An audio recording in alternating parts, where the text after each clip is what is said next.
Hey everybody, I'm Sierra. And I'm Ben.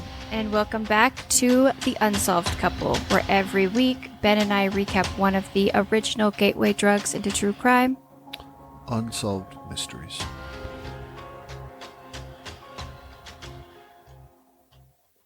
Okay, before I forget, I've been wanting to do this for several recordings now, and thanks to my short-term memory, I always forget. Mm-hmm. I need to be better about doing all of our fun plugs at the beginning of the show while we have everyone's full attention. So they can't try to turn it off after. Exactly. After they've heard the stories and they're like, I'm done. I don't want to hear about their Facebook and their Instagram. I don't want to hear about all that. Yeah. Done. Delete. I'm out. Mm-hmm. Okay. So first plug I have is we are a small, independent podcast. And one of the best things that you can do to show your support is to simply leave a 5-star rating and review.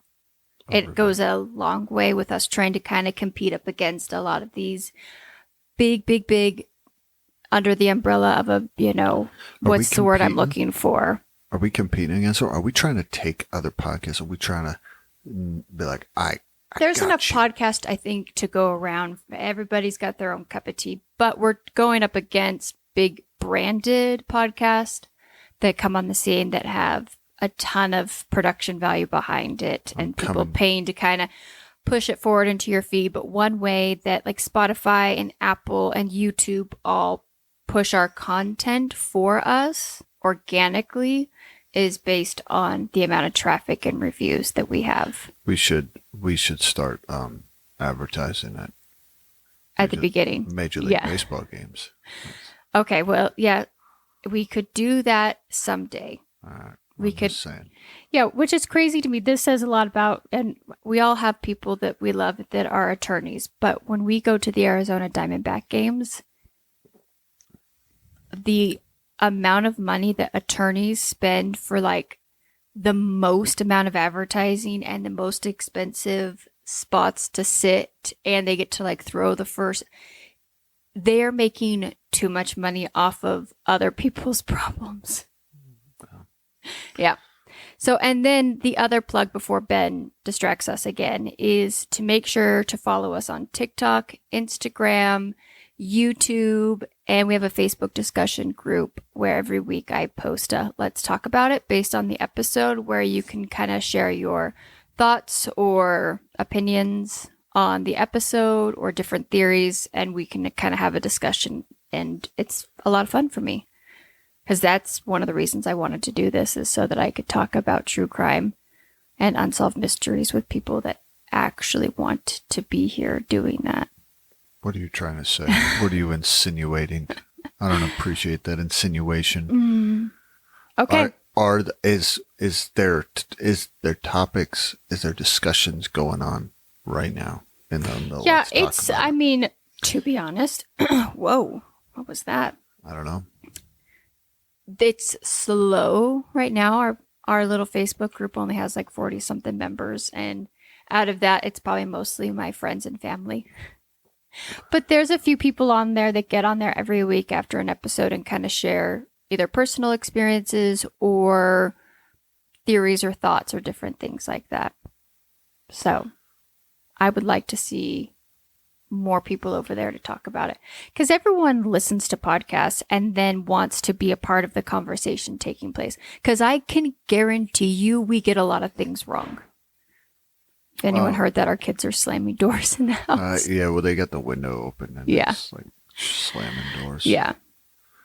So, head on over to all of those social medias and the rate and review section of wherever you get your podcast. Okay. Ben, did you have anything you wanted to share before we got started? No. No? Not okay. that I can think of. Not off the top of my head. Okay. I'm sure if you think about it later, I'll just throw it chime in. I'm sure I will. I'll lay it out there. Okay. So today we are recapping season 2, episode 3 of Unsolved Mysteries. That we are. That we are. And We're almost done. you're going to keep saying that. You got a long way ahead of I you. figure if I keep saying it, it'll come to fruition. You're trying to manifest. Yeah. Today we end up with kind of 4 main stories in one micro story. Kind of. Yeah. It's interesting. That scam one. Mm-hmm. I think, because now, so we're going to talk about, there's a scam that goes on in New York City. Yeah. I thought it was interesting because they talk about it, and I realized, oh man, the internet, like, no one knows about different scams that were happening. People were just getting scammed, but no one was really talking about it. Yeah, how do you let people know? And so this was kind of at least from PSA? This is kind of the first time people were throwing scams out there where people were like, oh man, this is going on. And because I think people just got scammed and then they left it. It just goes to show that scams have been going forever. With tons of information out there. Like, don't ever wire money to people. Don't do this. Don't share your banking information. Your bank is never going to text you, you know. Well, so I almost got scammed a couple weeks ago. Okay. Because of my iCloud account. Oh, that's right. Yeah. So it's $1 a month for the iCloud to store whatever the photos of that on there, right? And we did have a problem with our debit card. Something happened. Yeah, we had a random charge on it when we were in Oregon. Yeah, and so I had to get a new debit card. So a couple months ago, I got an email saying, hey, there was a problem with your subscription on your iCloud, all that. Click here. And I was like, what? Oh man, thought something had happened. I almost clicked on it. I almost went through it. It looked legit. And then I realized, wait a minute. This isn't the email account associated with my iCloud account. Mm-hmm. Yeah, and you showed it to me, and I instantly knew it was a scam. But Yeah. that's because in my line of work, we go through extensive trainings for this because we are dealing with big financial transactions, and a lot of it is wired money. Yeah. Yeah. And so I've been trained to spot, and they look very, very legitimate. And especially, I think that's a good example is if you've changed your debit card or your credit card number or the expiration date or whatever, that's half the time you realize how many random subscriptions you have is when you start getting emails that there's been a problem with your payment. I actually think I'm like, oh, this is a great time for me to edit who I want to just automatically give my money to every month. But if a scam pops in at the same time that that's happening, you're at a high risk for just assuming that with the other several ones you've had to go in and update that something's going up. Yeah. I just thought, I think I'm pretty good about spotting that stuff, but man, I almost got hoodwinked. Yeah.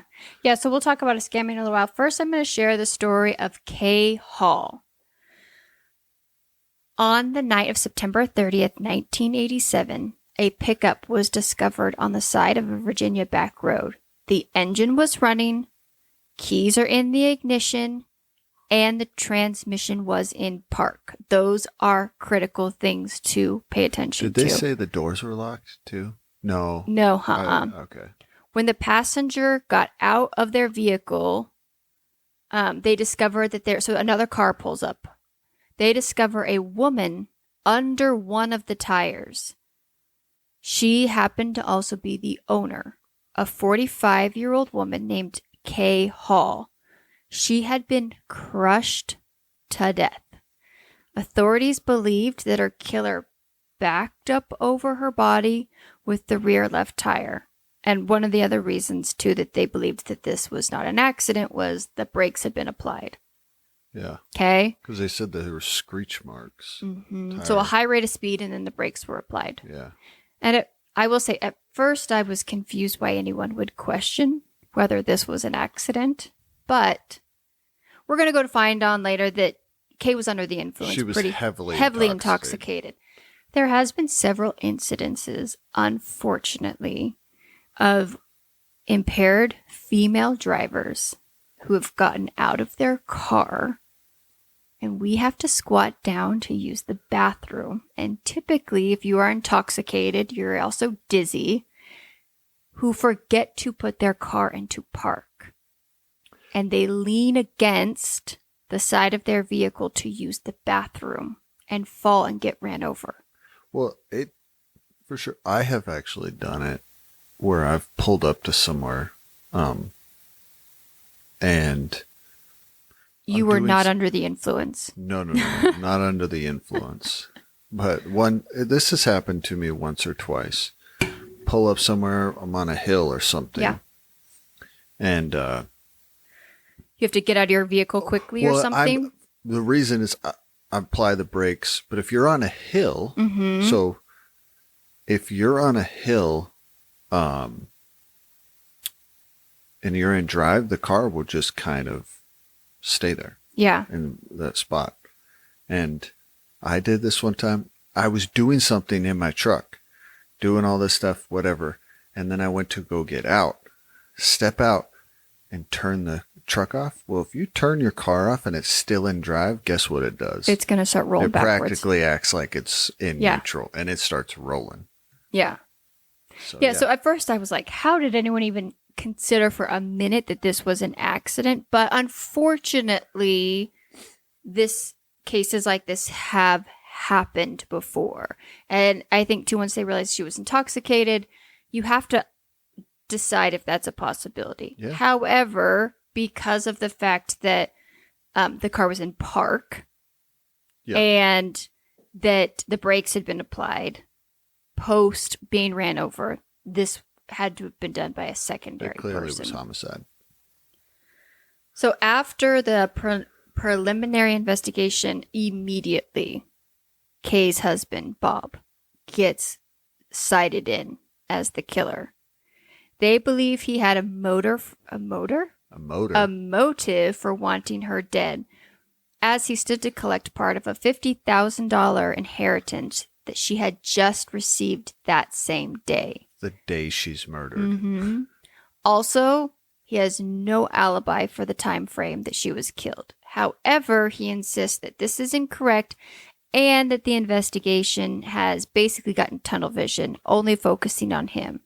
He agreed to be interviewed for Unsolved Mysteries, and we see him on it. Mm-hmm. Mm-hmm. We sure do. Yep. And he hopes that by being on Unsolved Mysteries, that his innocence can be established. Okay. Kay and Bob lived and worked on the Corrientum, I hope that's how you pronounce it, River in the Chesapeake Bay. She was a successful insurance executive who left her career when they started an oyster farming business. Weird turn of career. I would say so. Yeah. They were married in July 1985. However, they had known each other for 12 years before this.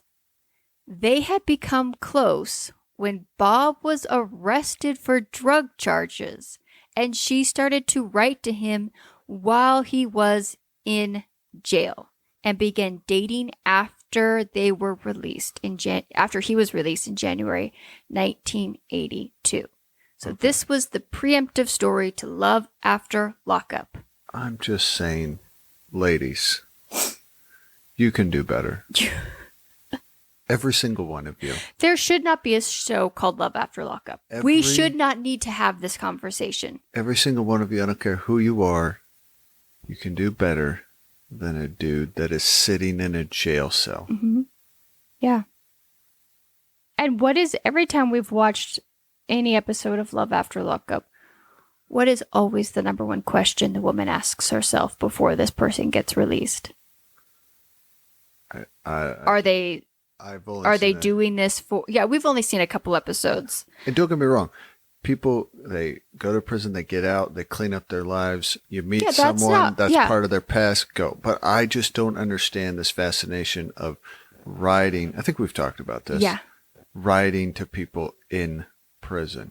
Like, dude, just for the purpose of finding a love interest. Yeah, leave them be. Let them do their time. They've got other things to focus on. And you're outside. Yeah. You got a whole life ahead of you to live. I even think in the 12-step program, they recommend people don't have like a committed relationship while like going through recovery because you've got other things you need to work on. I would say the same if you've landed yourself in prison, that maybe the relationship status just gets put on hold for a little while. Well, it's kind of... Okay. So 6 months after Kay and Bob started their oyster business, it very quickly runs into financial difficulty. Again, we get no information on, was this a hobby, a passion? Did they have the knowledge, the wherewithal? Nothing. Well, they say she was an insurance executive. Yeah, she was not making... just like selling No, insurance. she was making very good money. Yeah. We get no information of why we got down this road. This contributes to the tension within their marriage. They both begin to drink heavily, and the reenactment actor of Kay comes downstairs, and the first thing she says, "Are you ready to party, Bob?" And she's got a bottle of Jack like or something Jack in her hand. Daniels in her hand or something. So Kay has told her mother that things are not well. Her mom's interviewed. Her mom's asking how the business is going. Not good. How's the marriage going? Not good.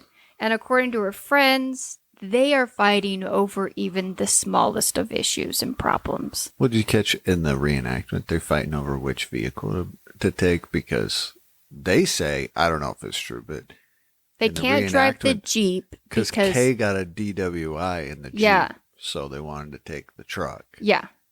I don't know. It just was funny. One time, Kay also tells her friend Barbara that she has started to become physically abused by Bob. And it was noted by several people that she had been seen with a black eye and bruises. So things are not going well. Kay is potentially, by all accounts, in an abusive relationship. They are both using substances, and financially things are not well. No. Okay? Not good. This is a recipe for disaster. Yeah. So Bob and Kay did start making a plan to go to marriage counseling. However, before they made that appointment, luck magically changes. Kay receives a $50,000 inheritance on the same day that she is killed. That day, she goes to the post office, mailed in the papers to transfer half of the money into her bank account. I believe that this was all hers. I don't know if she was going to keep the other $25,000 in some sort of trust or anything at all. They don't say. They don't say. That evening, she and Bob go to a party at the local country club. So it also seems like the keeping up with the Joneses mentality is happening here. You and I have some friends and we do some things. I've never been part of a country club. I've never gone to, I can honestly say I've never been to a country club party. I've been to a few, but they've always been like sponsored work events, and I'm just there as like one of the employees at my work office. But as like a social friendship gathering, no, I've never been invited to one. There's a lot of partying going on to wherever these people live, because they say that the people that found Kay were coming from a different party. Not the one at the country club, but a different party. The people apparently on the East Coast in this little tiny neck of the woods know how to live it up. They're having a good time. Lots of parties. Lots of socializing. Things are happening. All right. And we were not invited. We weren't invited. So by all accounts, according to the several people that are interviewed, Kay's on cloud nine at this party. She's got a check coming in the mail. She is socializing, and they say she's the life of the party. Life of the party, exactly. And as the evening progresses, her and Bob continue to drink heavily and become heavily intoxicated. Again, this is just my side. These are adults. They know how to get home safely. They know that there's a responsibility there. They seem to both, and I know Kay's the victim in the story, to not pay any attention to the fact that they do have a responsibility to drive safely, and that means making sure you have a safe ride home.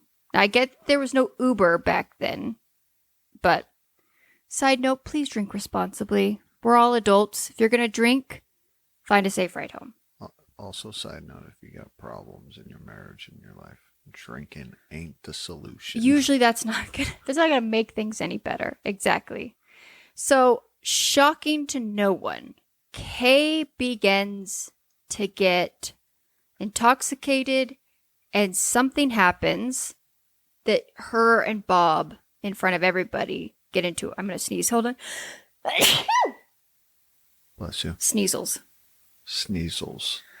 Okay. Sorry. I'm like fighting a head cold. So if I sound different today, that is why. Her and Bob get into it in front of everybody. The reenactment's great. And it turns out that she is mad because he tipped the bartender more than she thought. And I'm assuming the bartender was a pretty young female. More than Kay felt that the bartender deserved. Well, so he's excited. He just got money too. So this turns into a fight where to the point where she bails on him at the party. He also doesn't seem to really care. He doesn't go chasing after her. I don't think this relationship was nothing. Yeah. Doing well.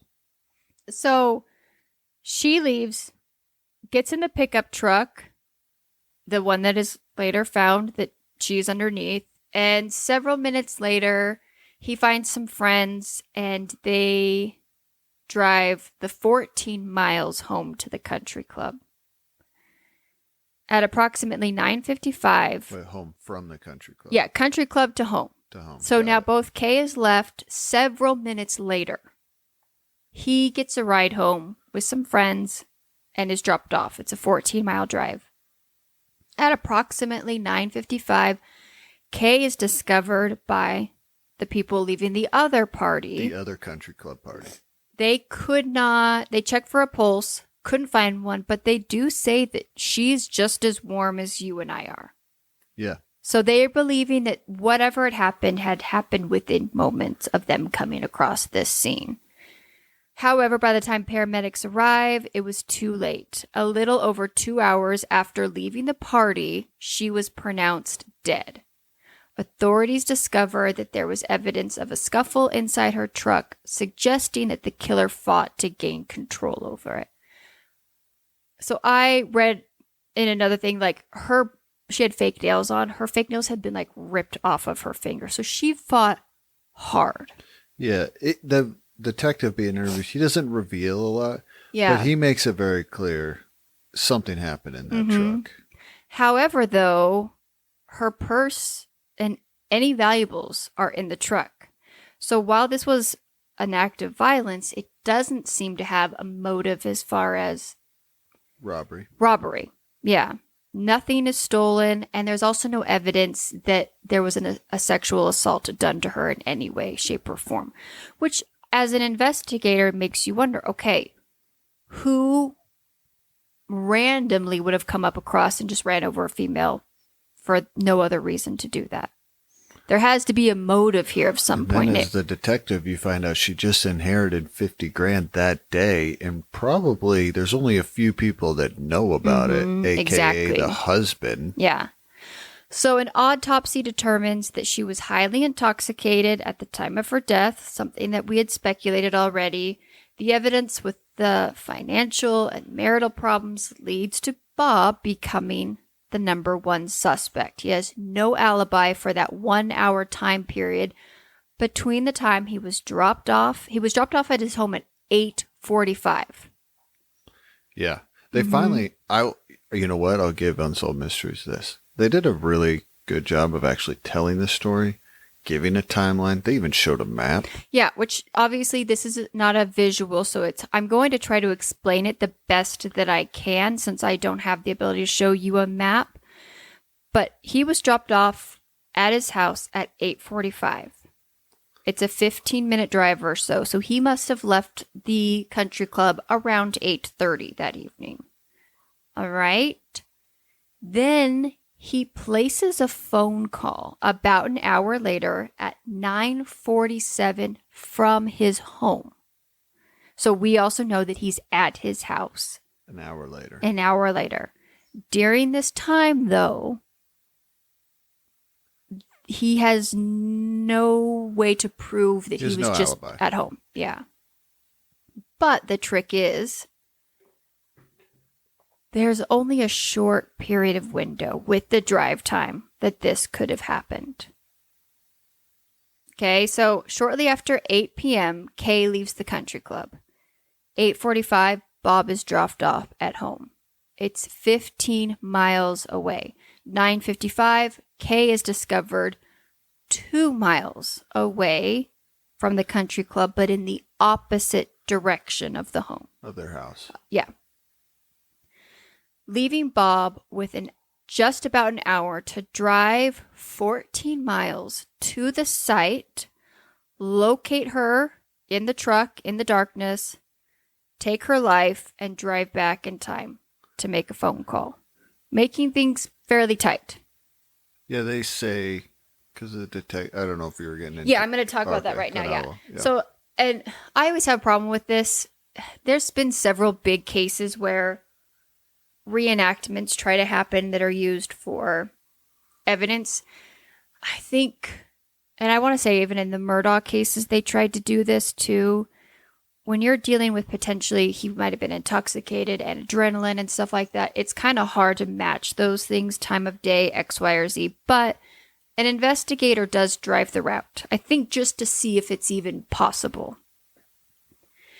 And it took him 17 minutes at a quote-unquote normal pace and about 24 minutes at a leisurely pace. He says in there, he can make it in 17 in a pursuit fashion. Yeah. And he says, but then I drove it again in a leisurely fashion. Mm-hmm. And what was it? 20 what? 24 minutes. Yeah. So I will say, I think he does a good job of saying it's anywhere between 17 and 25 minutes. It's at least a 17 to 25 minute drive to get from Bob's house to the murder scene. And at 8:45 at night, this is just me saying it, I'm going to guess traffic is light. Yeah. Yeah, that's kind of my thought too, is it's late as far as these back roads. I can't imagine there was a lot of stoplights and things like that. Yeah. So if he left his home at 8:45, so immediately after getting dropped off, then he would have had to arrive at the murder scene at 9:05 in order to make it back by 9:47 phone call. He would have had to leave by 9:30, giving him no more than 25 minutes to track his wife down and to take her life. Now, I will say, I think for a lot of us, that seems like 25 minutes to commit a crime doesn't seem like a lot to me. But I think when you add in adrenaline and other stuff, what does they say? The Idaho murders, that guy potentially killed all of those college kids like in 11 minutes or something like that. I think things can happen much quicker than we realize, especially for a scuffle and to run somebody over and then leave. Yeah. Yeah. So to me, 25 minutes, even 15 minutes is plenty of time. Yeah. No, it's not like the body was tried to be hidden or anything at all like that. When they say that he only had 20 to 25 minutes, well, that's plenty of time. Yeah. But the timeline is actually the number one thing that police let us know that they don't feel comfortable making an arrest in Kay's murder for Bob. They just can't seem to make it fit. And I will say my biggest question, and I don't know if this ever even gets answered, is how did Bob know where Kay was? Because she had turned in the opposite direction of her house. She was heavily intoxicated, so I'm assuming she left the country club and turned in the wrong direction. But she had left several minutes, like 15 to 30 minutes before her husband did. Did he see her truck off the road somewhere? We never get any way. This was before cell phones, right? Okay. So that's just I guess that was my biggest question is, if he's intoxicated too, how does he know where she's at? Did she even leave? That fair point. Did she go out so intoxicated she's still sitting in the cab of the truck? Yeah, that's fair. We have no witnesses to see that she ever left. No, they just say she left the found. party. Yeah. But no one ever says she was gone. She could have fell asleep or whatever in the cab of the truck. Yeah. And he shows back up and sees his truck and yeah. I don't know. So, are you ready for your update? Yep. This is solved, kind of. Yeah. So, new information from the viewers from Unsolved Mysteries led to the arrest that indicted Bob for Kay's murder. In January 1990, one of the most damning pieces of evidence involved a friend, William Carter. He had shot his wife in their home, immediately drove to another house that they own, and made several phone calls to establish an alibi. His wife survived. However, and then he was convicted of attempted murder. Okay, so put a pin in that. Authorities believe that Bob actually gave this idea to kill Kay to return home, make a phone call from Carter's actions. The attempted murder took place just 2 months prior to her death, Kay's death. So he got the idea from his friend. Shortly after Kay's death, Bob had told people that she had died in an accident. However, he had not been told how Kay had died when he started sharing this information with people. About an hour later, the investigators came to his house. He told the investigators that she had died after being run over and hit by a car. At the time, he could have not known this information. He also made incriminating statements to investigator, virtually confessing to, quote, accidentally killing her. He also said that he wanted to burn down the house for insurance money and, quote, make it look like an accident, just like this car accident, end quote. Just a week before her death, she had also told friends that he had read a mystery book and told her it would be fun to create, quote, the perfect murder. Okay, here's your secondary update. Yeah, I read this. In July 1990, Bob was convicted of the murder, sentenced to 22 years in prison. In early 1992, so only 2 years later, his appeal and conviction was given a second trial. A judge shortened his sentence to time served in exchange for a guilty Alford's plea. Do you remember what the Alford's plea is? You're like pleading guilty but not taking responsibility. You're pleading innocent. Yeah, you're pleading guilty and maintaining your innocence, but saying that there's enough evidence to convict. So he pled guilty via an Alford plea to second-degree murder and was given 15 years probation and released that day. So then I even did some more digging to find out what exactly the appeal, why they won the appeal. Yeah. It goes back to the lady whose husband attempted to murder her, testified on behalf of the state. Her story. Oh, so they were using a different story that so doesn't really relate to this. How does those, if you could not find direct correlation between those two stories, I mean, here's the thing. Is that an idea that Bob got this idea from his friend? Yeah, sure. Possibly. But it's not, yeah. But you have to prove that. You have to prove that they're connected. Yeah, and then on top of that, put the victim on the stand. So they believe that made the jury prejudiced. Okay. Yeah. So, because ultimately no DNA or anything, no other evidence was presented at trial that actually connected Bob. But then why plead guilty? Yeah. No. 100%. What I'm saying is, if this guy wins the appeal because he felt the evidence they used really wasn't strong, then why are you pleading guilty? Because Aren't you then saying they don't have enough evidence? And there's a handful of people that are still in prison to this day that have been offered, hey, if you plead guilty, you can go today, and they refuse.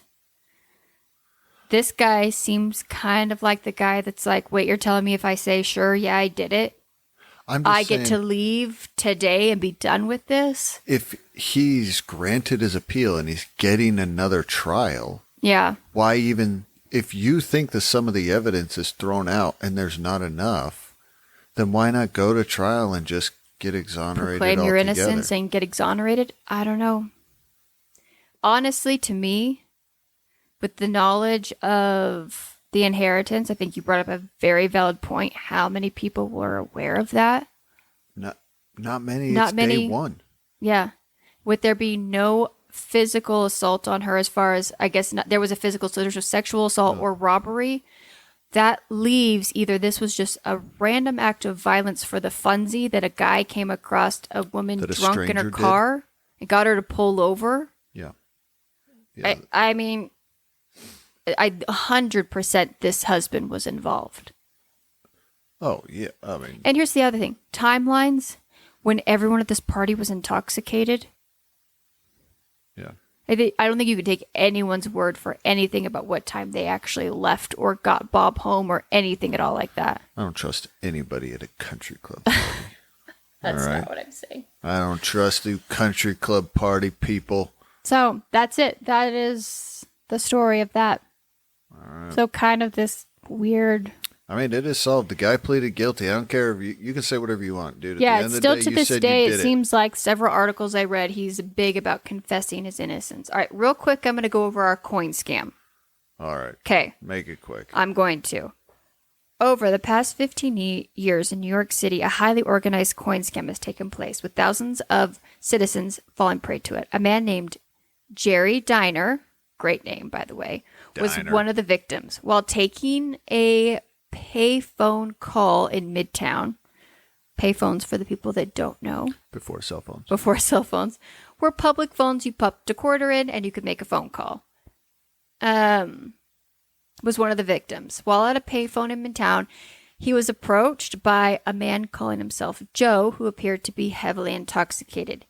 Joe claimed that he had found a bank envelope on the ground with some coins inside. He asked Jerry to call the doctor's name and number who was on the envelope to tell him that the coins had been found. Jerry called, quote, Dr. Stone. These guys, what a... Dr. Stone. Yeah, that's not even a reach, right? And told him that a man named Joe had found his coins. He told Jerry, hey, can you give the guy $100? Because I'm actually offering $1,000 reward to return the coins. And I don't have the ability to get down there right now. Joe claimed that he could not take the coins to Dr. Stone himself. Jerry decided that he would give Joe $160 for the coins. And he's interviewed and says, like, yeah, I was doing a good thing. This guy was down on his luck. He said he only wanted money to cover some food and a lodging for a night or two. But I also knew, like... I also knew I'm going to get $1,000 for it. I'm going to cash in for $1,000. And I'm not going to tell this guy. Yeah. And that he would take the coins and give them back to Dr. Stone. The two went to an ATM. Jerry gives him the cash. After getting the money, Joe disappears, wandering off drunk into the crowd. Jerry then hops into a cab, drives down to Dr. Stone's office. While in the cab, he noticed that the coins, at least on the paper, claimed to only really be worth about $2,000. He thought it was strange that the reward was 50% of the value. However, he figured that the coins must have had sentimental value to the elusive Dr. Stone. When he arrives at the address, he realizes that it's actually just an apartment building in the Upper East Side. He speaks to the doorman, who confirms no such man by the name of Dr. Stone lives there. Dr. Bravestone. Yeah, that's what I was thinking the whole time. Jerry then realizes, oh... I have been scammed. I got scammed out of $160. Yeah, it was later discovered that Dr. Stone's phone number was actually just linked to another payphone, and the coin scam was not limited to New York. There have been several scams reported in Florida, Boston, Baltimore. Scammers usually target people who are affluent, can get money out of ATMs, and the coins are usually worth a few bucks. That's it. That's unsolved. No one was ever 100% unsolved. But I will say the doorman says that like and the upwards of like 2,000 people had come into the apartment. And I think the guy Jerry brings up a good point. He's like, the reason he believes he fell for it is he was in control the whole time.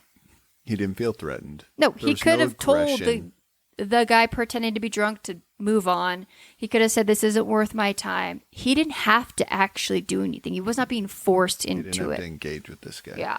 So just be aware out there. Be aware of the scams. There are still lots of scams happening in quote unquote big touristy areas. It'll never end. Be aware of them before you go.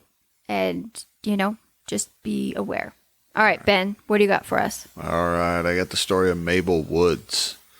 You ready for this? Mm-hmm. All right. Mabel Woods is, I think they said she's a 68-year-old. She loves animals, a.k.a. mostly dogs. Dogs. Loves dogs. So Mabel wants to take care of dogs. She wants to bring them in. She wants to give them places. Because we learn... she said she's been like this her whole life. Yeah, she said she grew up on a farm. Mm-hmm. But we also learned that, the animal shelters, they put millions of dogs and animals down a year. At least back then. I'm sure it's way more nowadays.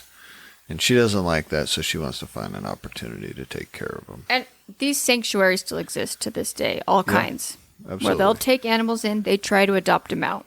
So she buys a 110-acre farm in Bon Terre, Missouri, south of St. Louis. Okay. Missouri. Nope. Missouri. All right. And she builds, no joke, a $60,000 kennel to house 115 dogs. That sounds terrible. They give us no information on how this woman acquired this money. I would love to know, where did this lady get all this money to take care? Well, because she's in her golden years. She is not young. It seems as if she is retired and she is fulfilling a dream that she's had. Yeah, I think they say at this time, I think I said she's 68 or something like that. This is what she is choosing to do in her retirement years. How much would it cost to feed 115 dogs a day? Crazy. And this is why you and I differ. I wouldn't even think about stuff like that. I would just be like, save the animals, and you would just keep swiping and hope that it goes through every time you buy dog food. This is a noble cause. I'm not saying anything bad about what she's trying to do. It is wild to me that how can you even afford this? I don't know. But it is a noble cause. She says that her closest neighbor is over a mile away. Okay.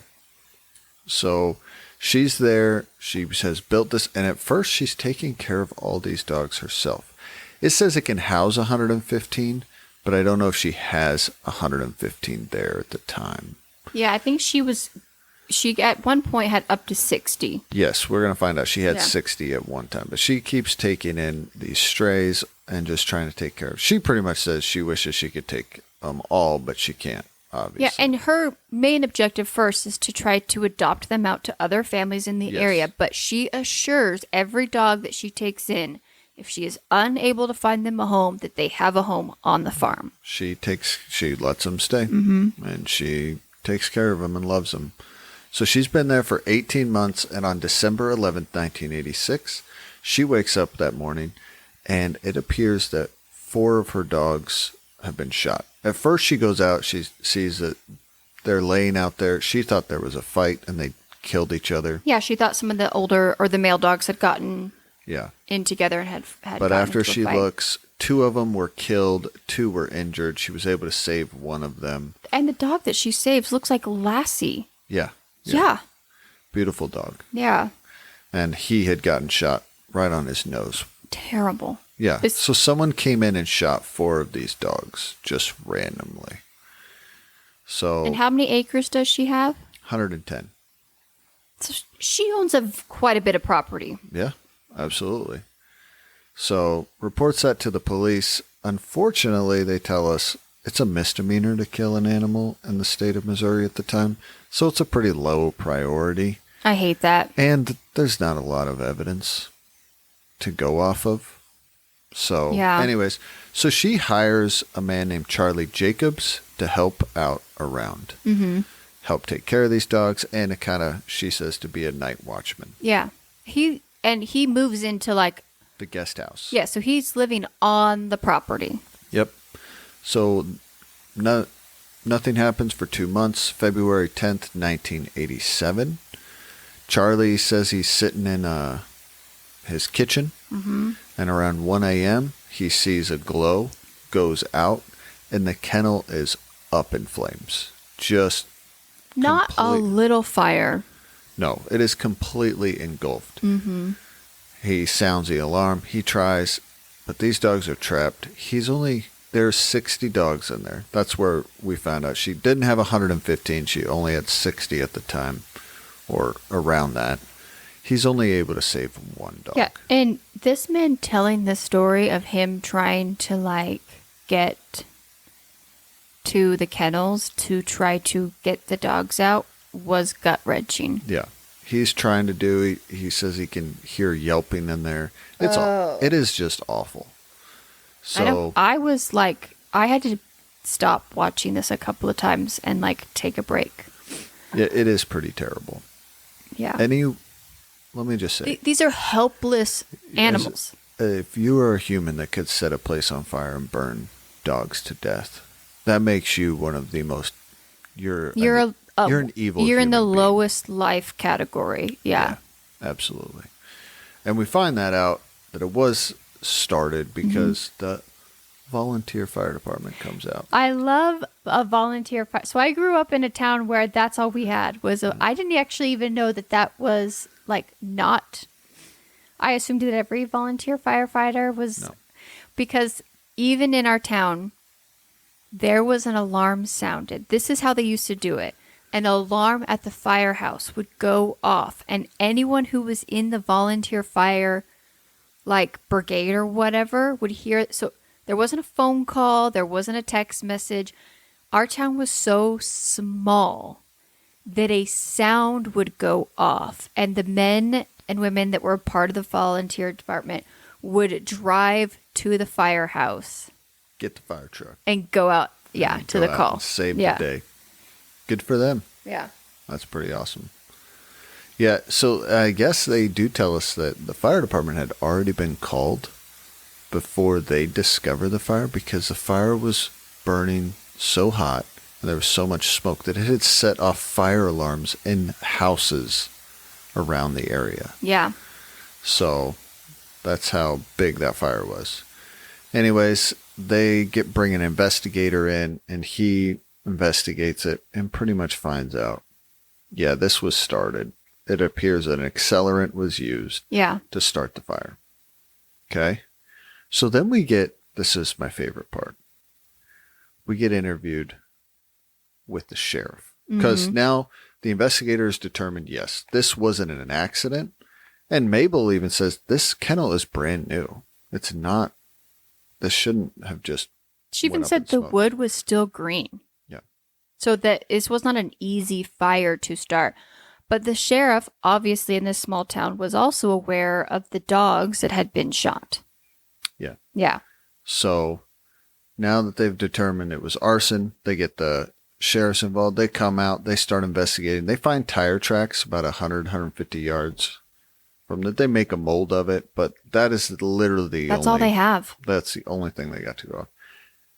Jake Cade is the sheriff, and he gets interviewed. And he's just a good old country boy. Yep.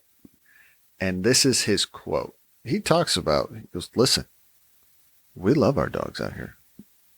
Everybody has dogs. I don't understand how people He does not this. understand why people would do something like this. He says this, quote, there's people in this county who would shoot you a whole lot quicker over their dog than they would their wife.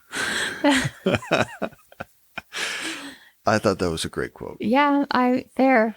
He's just telling us, listen, we love our dogs. Yeah, this is baffling to him as well. And he clearly seems upset about he even this whole says, situation. like, we also, on top of this, are aware that this is a woman living basically home alone. Yeah. She's an older female who doesn't have the ability to, like, probably defend herself a ton.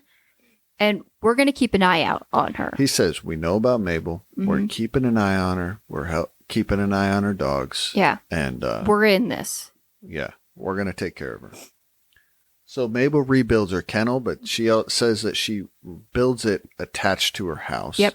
Then she builds an 8-foot mason wall around her kennel to try to help protect it. And again, adds 2 dogs, she said. Oh, yeah, to patrol the area that don't like people. Yeah. So, again, where is all this money coming from? I don't know. And so we then find out, because this was in 1987, over the last couple of years, she's continued to be terrorized. Yeah, this was not the last of the threats made against her. She said that 40 pounds of nails were scattered on her driveway. That's terrible. What? Seriously? Death threats. Her house was shot at. And then there was something painted on her sign that said, "Quiet or die." Yeah. So that's where Unsolved Mysteries leaves us. Who's terrorizing Mabel? Who's terrorizing an old woman and dogs? Yeah, and what awful human being burned 60 dogs, 59 dogs to death? Yeah. And there should be justice for that. Yeah. All right. Are you ready for your update? Yes. I have no update. I know. This has never been solved. Mm-hmm. I did read that she was continued to terrorize for a little bit longer into the early 90s. Yeah. And she had passed away. So I got on a message board that the sheriff actually wrote an update on the Unsolved Mystery message board. And this was previous to her passing away. Okay. But the update on that was he was retired. Mabel was still an amazing member of their community. She was like in her 90s. She had sold the farm and was living in a beautiful little retirement home and was still just as like sassy and as ever, but that they never were able to solve the case. And it is something that has bothered many members of law enforcement to this day. And that was only shortly before she ended up passing away. Yeah, I think I read she passed away in like 2013, 2014. She was 94 or something like that. She was in her 90s. Mm-hmm. But yeah, no one was ever brought to justice. Which for a small town to me is crazy because people like to talk. This is my only theory. And I don't like giving a ton of theories with no evidence. Yeah. I think she says that there was no neighbors around. I think someone lived close by enough to hear those dogs, and it drove them mad. A mile, as the crow flies, is not that far. I think 60 dogs probably was pretty loud. Mm-hmm. And instead of just, handling it like an adult? Yeah.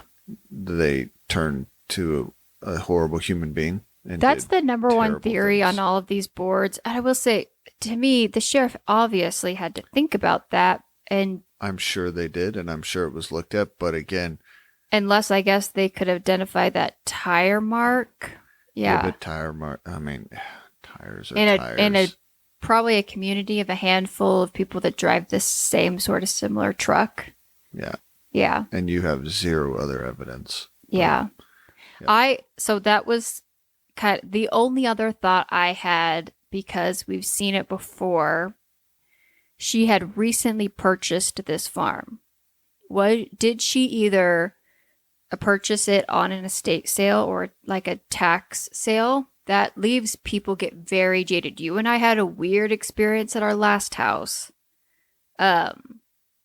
We bought our first home from an investor, but he had bought it in a foreclosure. And that's terrible for that family. That family struggled. They lost their home. It went to the bank, and then an investor company came in, flipped it, and we bought it. Obviously, that was not known to us when we purchased it. But he held some resentment towards us for a long time and even showed up at our door one time. Yeah. Now, I wonder if she was able to acquire that property in any sort of negative way, or was there animosity where multiple people were trying to buy that property? I don't know. So that's always, I guess if I was opening it up or looking at those, would be kind of like who, if it wasn't just the dogs, was there someone who wanted her out and they thought, if I make a big enough deal that the dogs are the problem, maybe the county will come in, not allow her to have this many animals on the property, and then I can get that piece of property back, or I can win it, or something like that. Just a thought, but yeah, unfortunately, it's never been solved. No, that's too bad. It is terrible because at the end of the day, these people in this community lived amongst a man, or, I mean, I can't imagine a female doing this, that killed dogs without any sort of... dogs on fire? Yeah. Knowingly. Yeah, it's not even like he let the dogs out and then burned the place down. No, they were locked, and that's what the caretaker said. At night, he would go around, and his last final lockup was like at midnight. And he went in and locked all the dogs in, so they were unable to leave the situation. Yeah. Yeah. So it was a terrible story. All right. Are you on to the next wild story? The Sarah Jo. Oh, yeah. This one is kind of crazy. It is kind of crazy. Had you ever heard of this before? No, I've never. No, heard I of this. hadn't either. But I think if you live in Hawaii, this might not be a new story to you. But for me, I had never heard of this before. We have a lot of Hawaii listeners. Yeah, well, we have been downloaded in Honolulu. Oh, I know. Well, yeah. There you go. February 11th, 1979, 5 local men took the day off to go on a fishing trip in their 17-foot Boston whaler. This is going to be important later for you to know what kind of boat this is. The Sarah Jo was the name of the boat. From the town of Hana, located in the southeast shore of the Hawaiian islands of Maui. The men on the trip were 38-year-old Benjamin, 28-year-old Ralphie, 27-year-old Scott, 26-year-old Patrick, and 31-year-old Peter. They had been friends for several years. Between them, they had over 50 years of experience on the ocean. Well, they said one of them was... Ralph earned a living as a professional fisherman. They left the harbor around 10 a.m. The waters were calm. It appeared to be a beautiful, clear day. At 1 p.m., so they left at 10, 11, 12, 1. So 3 hours later, a freak wind. Now, I don't live in Hawaii, so I don't know how this works, but it seems like everyone on the island, when this wind came in from a different direction, went on immediate high alert. I'm going to imagine... I'm just throwing it out there. I don't know, because I've never lived on Hawaii or an island. But if you live on an island like that, you do kind of have to understand the weather patterns and what is bringing something good or bad. Mm-hmm. So this wind swept in from the mountains, which I guess is a big warning sign that a severe storm is about to strike. The change of the wind direction concerned Peter's father so much that he gathered several people. They went to the shoreline to try to spot the boat and wave the fishermen in. However, they were unable to see the Sarah Jo. Within hours, the storm was bearing down on the island. Strong winds, crashing waves. John actually even went out into the middle of the storm. This is Peter's dad. To try to search for the boat. After several hours, he went back to shore without any traces of the men or the boat. The next day, John returned to continue to search for the Sarah Jo. He was joined by a marine biologist named John. again, they came up empty. On the third day, Captain Jim Cussum of the Coast Guard continued to search for the Sarah Jo by helicopter and by ship. So everyone is looking for this boat. Everybody's involved. The search expanded, and as the days passed, they faced one major problem, which I didn't even think about until they said it. The boat was like this teal aqua color with white trim. So, the same color as the ocean and the same color as the waves make as they roll in. So it camouflaged in perfectly. Yeah. Yeah. They searched for a total of 5 days. And get this, 73,000 miles of coastline and ocean before they called the search off. Yeah. No trace of the boat or the men were found. During the following weeks, residents of the area continued to comb the beaches, because the theory always is that something, if it is lost out in sea and it didn't sink, is going to find its way to the shore eventually. It'll find its way to at least some shore. Mm-hmm. And so they continue to look for wreckage of the Sarah Jo. Finally, they called off the search and gave up. However, the community did not give up hope. To commemorate the 10th anniversary of the disappearance, family and friends of the missing sailors gathered on the pier where the 5 men departed, and shared memories. They shared a prayer, and all just continued to try to put in hope and faith that they would somehow get answers. September 9th, 1988, the case of Sarah Jo is going to take an unexpected and bizarre turn. Wild turn.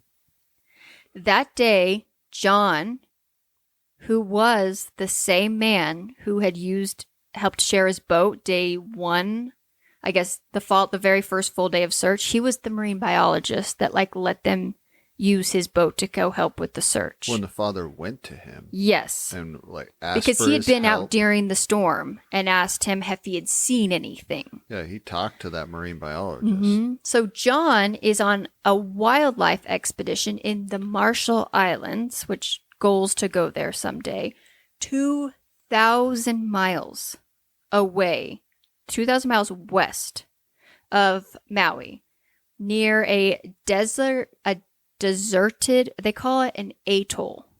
So it's like a rocky, uninhabited little island. He spots a small boat that had washed ashore.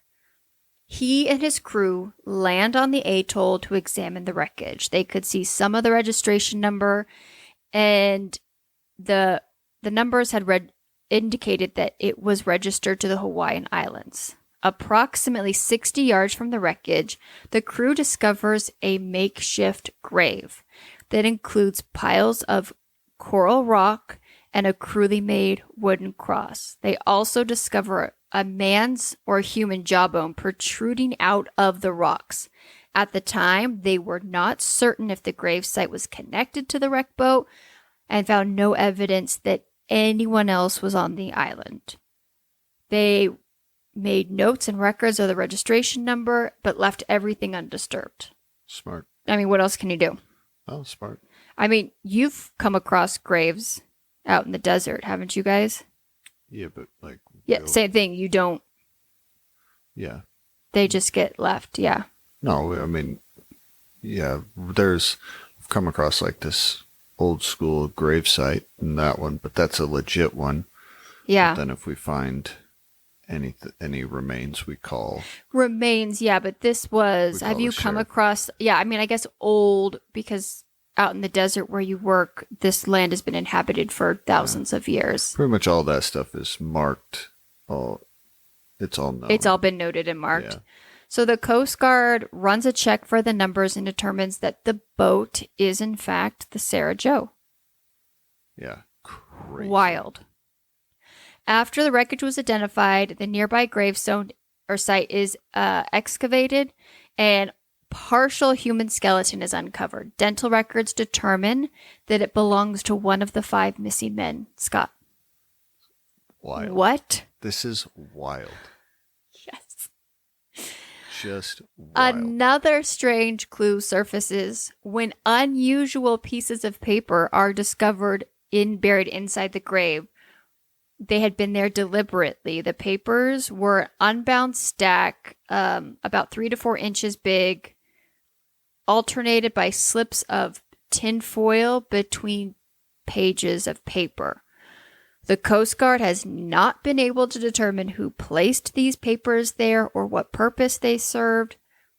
Experts agree that the Sarah Jo could have drifted 2,000 miles to the island. The voyage would have taken about 3 months. However,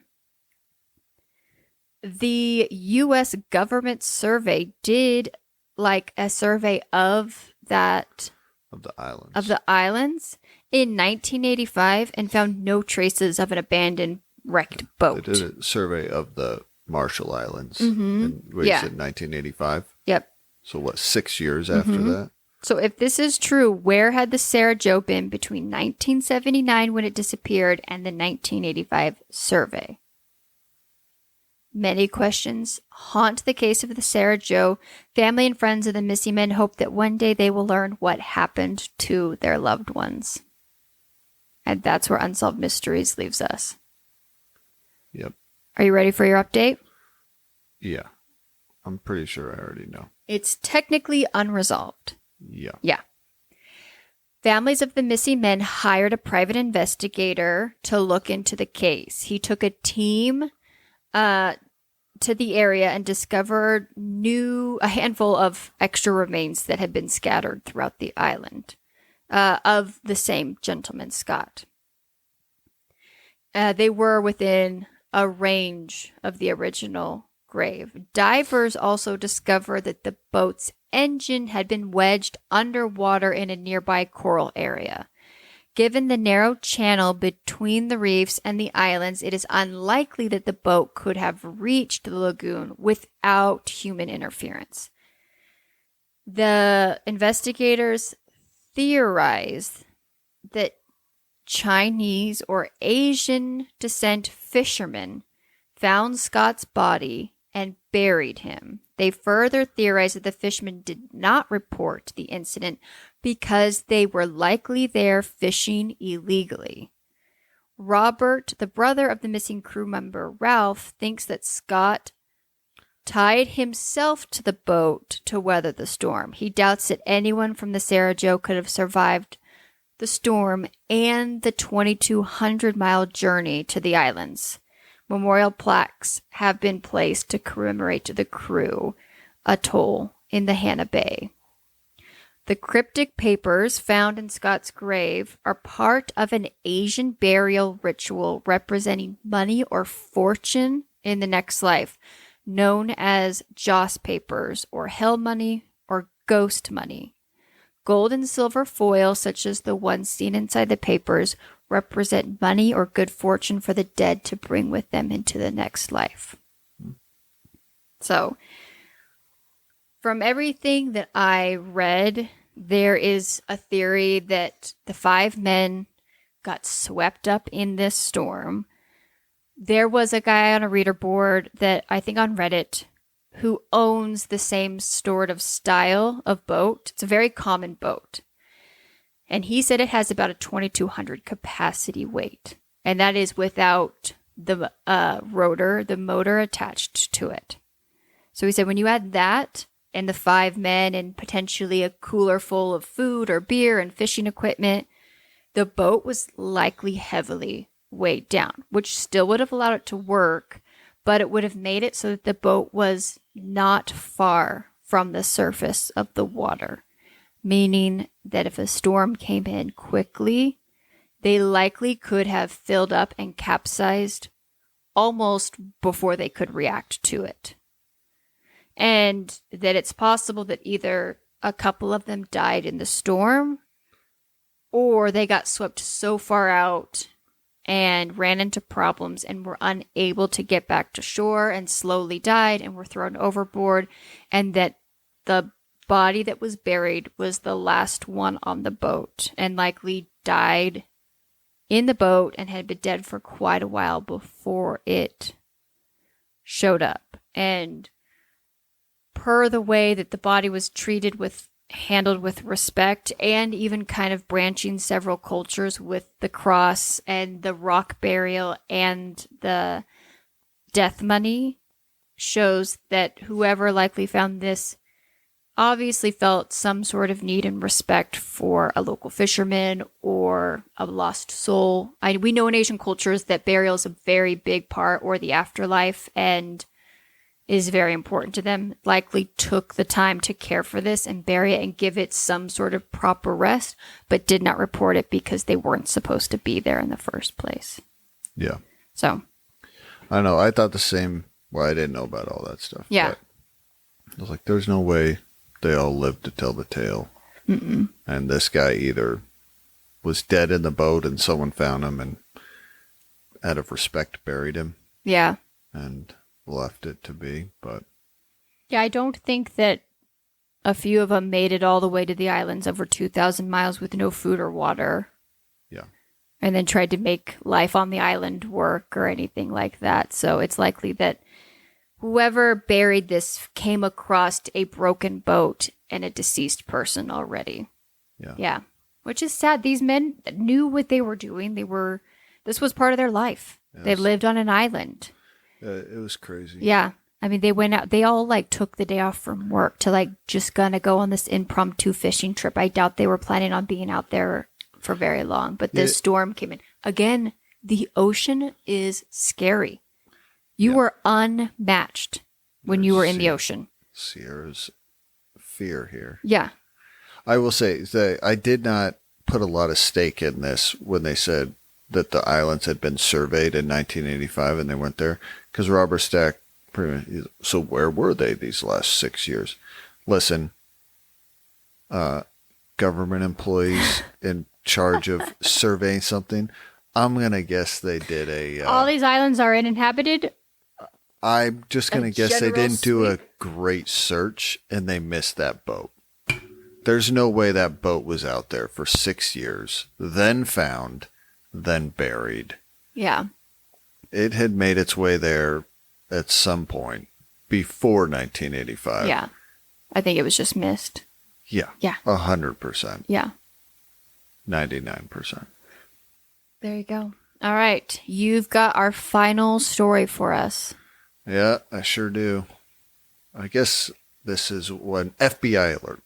Yeah, which we've never seen before. This is the first time the FBI has reached out to Unsolved Mysteries and asked them to showcase a story. Well, so at the end of episode 1, season 2, episode 1, Robert Stack, how they end the episode, he tells us, stay tuned for next week when we have the director of the FBI. He's going to come on and talk to us about some of the, America's Most Wanted, right? Because America's Most Wanted hadn't that. Well, in episode 2, that doesn't happen. So it looks like this season they're bringing in the FBI at times to kind of put their wanted out there. Yeah. And I think But for us, this is the first FBI alert we are covering. I think Amazon Prime just pulled it from that episode or whatever, but this Amazon one they didn't. Sunrise or whatever, the people that own Unsolved Mysteries now. Yeah, whatever. Yeah. They just pulled it from episode 2. But in episode 3, we have a kidnapping, okay? What is it called? A kidnapping. Try again. Kidnapping. Nope. Baby napping. A baby napping. Yep. Okay. Kidnapping. Baby napping. So, the kidnapping is of Avery James Norris. He was born September 18th in Baltimore, Maryland. The mother tells us that on September 21st at 11:30 a.m., she's still in the hospital. A lady comes into her room dressed as a nurse and says, hey, okay, here, hand me your baby. We're going to do X, Y, or Z. An Anyone that's evaluation. had a baby, they come in multiple times to do things. All right. So she hands her the baby. The lady pulls the privacy screen and disappears with her child. That's terrible. Yeah. This actually, oddly enough, I know. Happened a lot. A lot more than you would think that it should. To the point where now when we've had children, they literally put like low jacks on your baby's ankle. Yeah. Like a metal device that monitors your baby. And if it goes so far out the door, hospital goes on lockdown, alarms go off. It's wild. Well, and you as a parent have to wear these bracelets and match it. And for good reason, obviously. And all of this is done because of stories like this. Yeah. So the FBI, and this is going to sound a little callous, but has anyone who's kidnapped a baby, do they know what they're getting themselves into? No. What? There's so much work. A newborn, a lot of work. It's a ton. I just love, bring in the FBI agent. Yeah. And he tells us that they believe this lady was motivated by an emotional need. You think? You think? Yeah, I think she wanted a baby. And clearly she was unable, or I don't know. Mm-hmm. So she decided to steal someone else's baby. And so there is a case like right now that is happening where a lady befriended a pregnant woman and befriended her through a Facebook group where all the women in this group were supposed to all be pregnant and delivering around the same time. Okay, befriends this girl and says that she works for a company that distributes or sells high-end baby stuff, and she has all this extra stuff and she's happy to give it to her and X, Y, or Z. They like meet up to go out baby shopping together. She drives her to the middle of nowhere, murders her, cuts her baby out of her body, then takes the baby to the hospital and claims that she herself had just given birth to the baby. But the doctors very quickly, who are aware of anatomy, realize that the uterus and the ovaries are also attached to the umbilical cord and placenta. And are like, actually, this is not possible. Hold on, I'll wrap this up in a minute. But this woman did this because her boyfriend or husband was leaving her, and so she had faked a pregnancy and needed a baby because he was like kind of hanging around still because he was the quote father of the baby. So like this crime, while evolved, still happens for women that have this weird psychological, emotional need to either try to keep someone in their life or to fill it. These cases to me are just, they're wild. But sorry, continue. I digress. There's crazy people out there. Yeah. Okay. November 15th, a lady calls the Maryland Division of Vital Records. Yes. And claims that she gave birth to her child 2 months ago in her home. Which you're allowed to do. She needs to get a birth certificate. I'll give whoever took that phone call. Good for them. Yeah.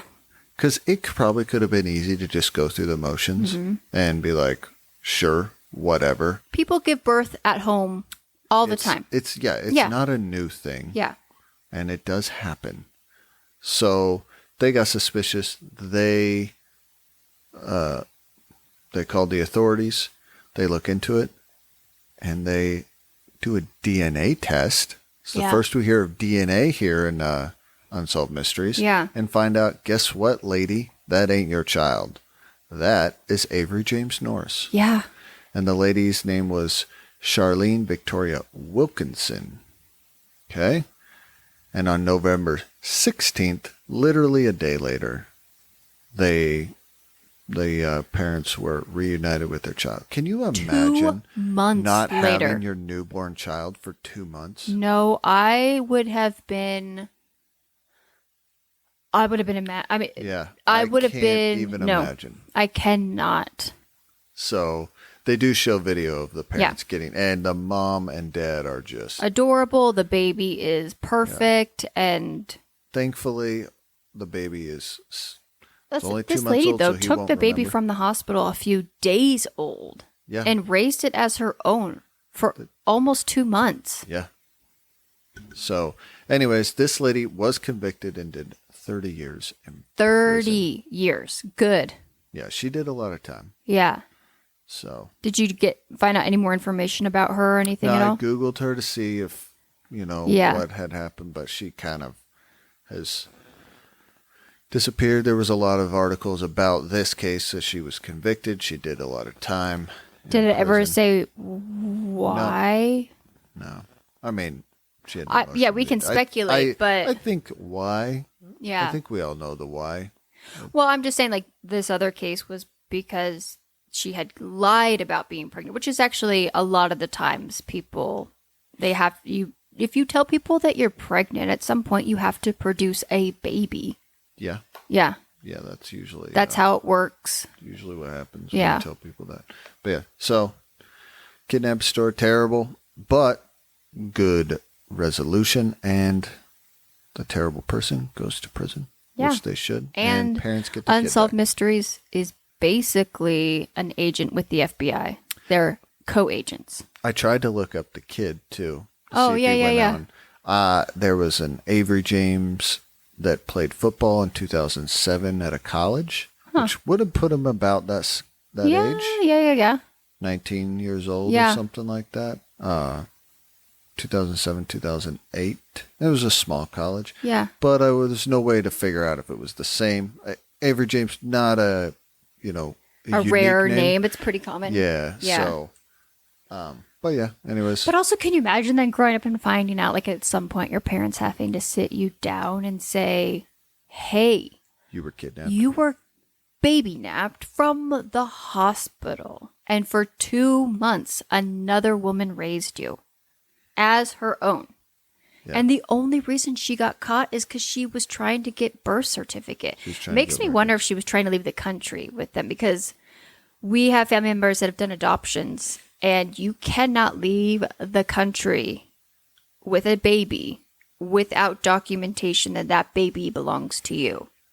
I don't know. Because to me, there's not a lot of other reasons, at least at that early of an age, why you need a birth certificate. You don't have to present it at the doctor's offices or different things like that, but it is required for travel. Oh. Yeah. Terrible people. Okay. Well, that is our episode of season 2, episode 3. Trace. Yeah. What did you think of this episode?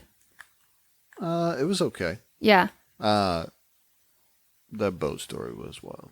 Yeah, that was wild. I mean, I think once the explanation came to, I was like, oh, that makes sense. Yeah, it definitely makes. But it was crazy that usually something like that, you never hear anything again. That would be what you would expect. It's left to mysteries. And obviously there's still a lot of mystery. Well, the boat wasn't very big, and these little uninhabited islands are not big either. So the fact that it connected. And it was wild that it wasn't 6 months later, a year. It was 10 years later. So I was actually intrigued with that one. Yeah. Just because it was kind of great. And the marine biologist that... Also, what are the odds of that? There's just a lot of crazy things that made it a little more interesting. Yeah. For the marine biologist that was there on the island when they left and was trying to help then be the one to find it. Yeah, that is insane. I also loved all of the interviews of the local Native Hawaiian people. Are some of the most like loving, kind. Their sense of community and family and like taking care and the respect that they show the island and Mother Nature. So getting to see them come together and mourn and to pray and to share stories and to be interviewed, I liked that part of it a lot. Yeah. I mean, I don't care to hear a story about someone killing 60 dogs. That was a hard one. Yeah. And especially because there is no resolve to that one. Yeah. Well, yeah. I don't know. It was Unsolved Mysteries. Mm. What are you going to do? Okay. Well, what did you think? I mean, I thought it was a lot of what you would kind of get from an iconic Unsolved Mysteries episode. So I'm at least glad at the end of the day, because a lot of these didn't have great resolves to them, that the baby got home safe, because that could have gone wrong in many other ways. Unfortunately, now that the hospitals have so much security, the babies aren't taken this way like they were then. Women have gone to the extreme of trying to self-perform C-sections and take babies from women, and a lot of times ends up causing the death of both the baby and the mother. So I'm glad that this baby's okay and that he made it home. I did find out the parents sued the hospital because of that's how change security, happens a lot of the times. I didn't find out the resolution. Yeah, a lot of that's but I do know they an undisclosed amount. So they did. So yeah. You know what we haven't had in a while? What? I shouldn't say it because now it's gonna come. A ghost story. We have not had a ghost story for a while. You're been a correct. while. We've done aliens a few times. We've had Bigfoot, but we have not had a ghost story. And we've actually had a lot of treasure stories. We've had some treasure stories. Which I did not think was something that we would be talking about in this podcast. Yeah. Yeah. Or ghosts. I knew that was going to happen because I love unsolved mysteries. All right. So yesterday, I asked you to come up with a question for our end of our podcast. Did you come up with one?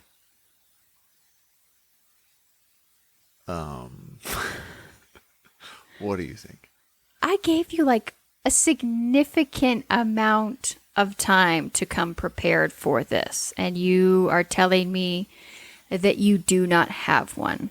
I did come prepared. I wrote all my notes down. Mm-hmm. I was ready to go.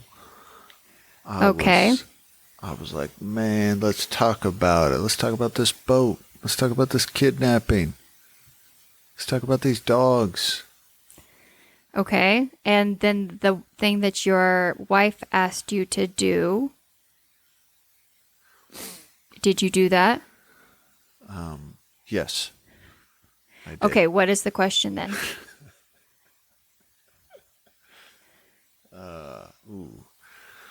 Do you have any weird quirks that you notice about yourself that you just do? Yes. Well, so a lot of my quirks I just assumed were normal. I don't know if we've had this question before, have we? We've talked about like weird things as far as like the butter on the bread and stuff like that. But I'll tell you so this is something I thought was not a big deal. I didn't know that this bothered people or that there was a whole group of people. I like to sleep with socks on. I have my whole life. You're a monster. And I did not know until marriage that is like not a normal thing. It's like having little extra blankets for your feetsies, and I like that. No, it's not. And it's terrible, and you're a monster. Have you ever slept with socks on? No, that would be okay. What is it? Is it the feeling of the socks in the blankets? What is it? It's just too much going on. I think your feet are just entrapped, and they shouldn't be. Okay. They should be free to be in the blanket. But I also like to rub my feet together. Again, you're a monster. With socks on. Oh. I'll say the only time I have slept with socks on is camping. Yeah. When it's super cold. But you're not sleeping like a normal human when you're camping anyways. Mm-hmm. Because you're sleeping in a sleeping bag. It's a mess. And most people don't sleep well when they're camping. At least if you're really camping. Yeah. In a tent and all that stuff. So that's the only time I've ever done it. And I've never slept good, period, when I do that. Yeah. So, yeah. No, okay, what about you? Do you have any weird quirks that maybe you didn't think were weird? No, I don't. I'm perfectly normal. Really? 100%. 100%. No, I mean, I think I've said I'm a little on the OCD side. Yeah, just a touch. Okay. Little. On the OCD side. Mm-hmm. There's one thing I do notice when I talk to people. Yeah. And I try to catch myself, but it doesn't help. It doesn't work. Okay. I repeat myself multiple times. And it's not, I don't know why, but I think when I tell people things, I'm sure people on this podcast have noticed that I do it. I will say something, and in my mind, I didn't make my point, or I said it terribly, or I didn't explain it. And so then, instead of trying to come up with a better way, I'll just say the same thing again. And are you doing this because you're like getting like a blank stare from people? No, I think it's just in my mind. It's just, I'm running through. I'm like, nope, that didn't work. Let's try the same thing again and see if it works. And it usually doesn't. Or I made the point I was making the first time. And they're like, why is this person doubling down on this point? I will double down. Really feels passionate about whatever you're talking about. So, and this is why I don't like to have conversations. Because it's just easier to keep my mouth shut. Oh, I thought of another weird one. Okay. I eat food weird. Systematically. And it depends on the food. Candy, you eat wild. Wild. Yeah, so candy specifically, almost every candy that I eat has a way it has to be eaten.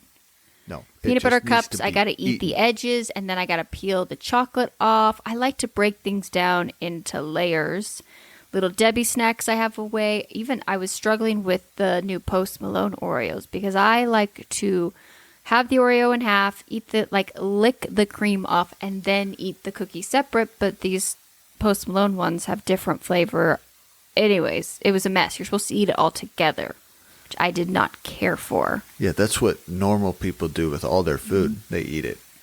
Ice cream, I have to eat a certain way.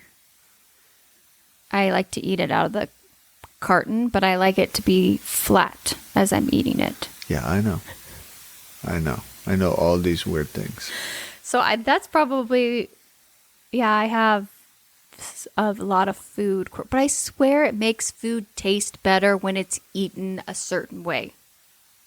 But then other things, like I don't care if my food touches, so I don't have that weird food thing that it's like it bothers me.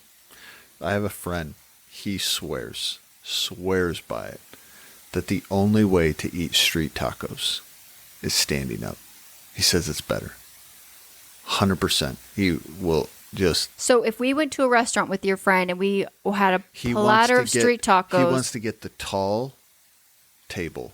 So he can stand. So he can stand and eat the street tacos. And I tell him he's out of his mind. I've never heard that theory before. Yeah. Interesting. Do you have any food quirks? No, I just eat my food like a normal human being. A normal human being.